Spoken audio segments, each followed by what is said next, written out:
longo da história, inclusive na Grécia Antiga, na Roma Antiga. Se acreditava que os indivíduos que eram aptos a concorrer ao Senado eram pessoas que tinham ali uma credibilidade, uma inteligência, uma moralidade, um saber maior e uma maturidade também para ocupar alguns cargos. Então, como vocês ouviram ali e leram comigo também, não tem momento nenhum aqui no artigo 56 da Constituição Federal de 1891 falando nada sobre notável saber jurídico. Eis que o Bolsonaro do século XIX, o Floriano Peixoto, indicou um médico para ocupar o cargo de ministro do STF.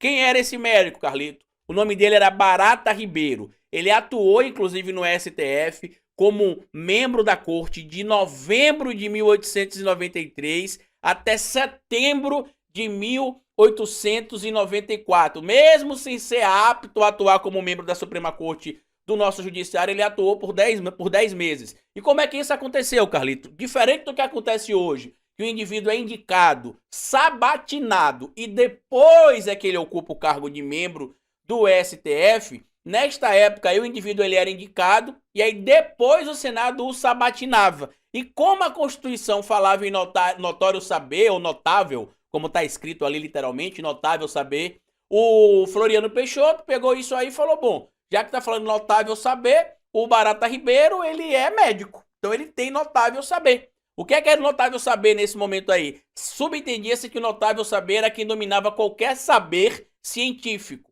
E aí, se teve uma discussão, inclusive o próprio Floriano Peixoto é o único presidente da história que teve indicações barradas ao STF. Ele tinha pega pra capar com frequência ali com o Rui Barbosa, chegou até a ameaçar, inclusive, Rui Barbosa de prisão algumas vezes. E o que é que se fez, Carlito, para poder resolver esse problema? Se entendeu uma coisa, né, através ali da interpretação do que o parecer João Barbalho traz, que quando se refere ao notável saber, a referência é específica ao notável saber jurídico. Deixa eu só aumentar aqui para vocês acompanharem junto comigo. Tá aqui, ó. É de grande valia a explicitação de dois considerando do parecer conforme Barbalho, apud Maximiliano, idem ibidem, que se intitulou parecer João Barbalho in verbis. E aí vamos ler aqui o que está entre parênteses na linha A.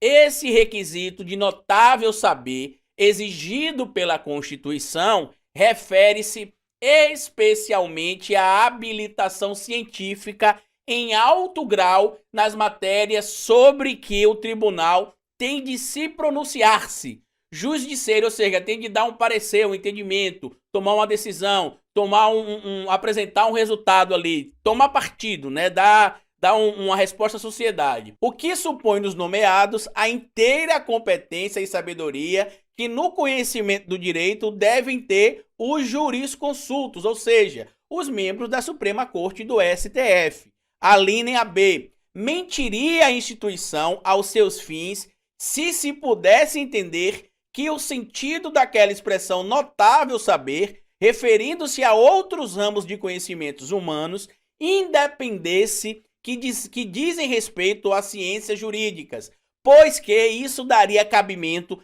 ao absurdo de compor-se um tribunal verbi granti, ou seja, por exemplo, de astrônomos, químicos, arquitetos e etc., sem se inquirir da habilitação profissional em direito.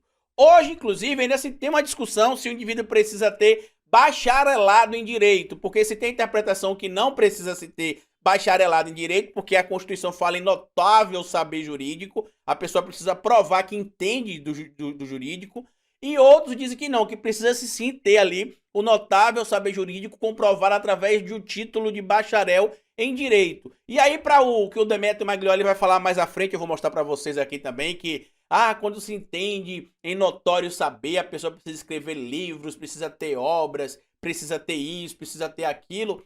Não necessariamente, porque se a gente pegar aqui, por exemplo, esse próprio ranking, essa tabela que eu mostrei para vocês aí, dos últimos indicados ao STF da nossa Constituição de 88 até 2021, quase que 50% da corte é indicada ali por magistrados que não têm nem mestrado e nem doutorado na época da sua nomeação. Eram basicamente bacharéis. A gente tem 66% de 88 a 2001, ou melhor, a 2021, né? Só para fazer essa observação aqui.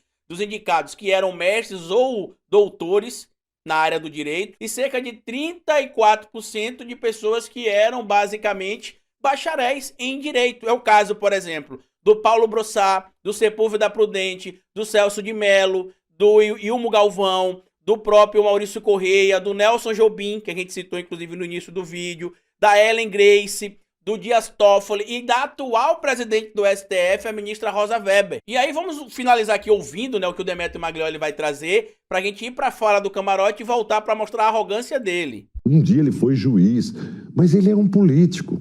Que ele é um juiz, que ele é isso, que um dia ele foi juiz e que hoje ele não teria esse notório saber jurídico mais, né? Porque ele teria sido supostamente magistrado no passado.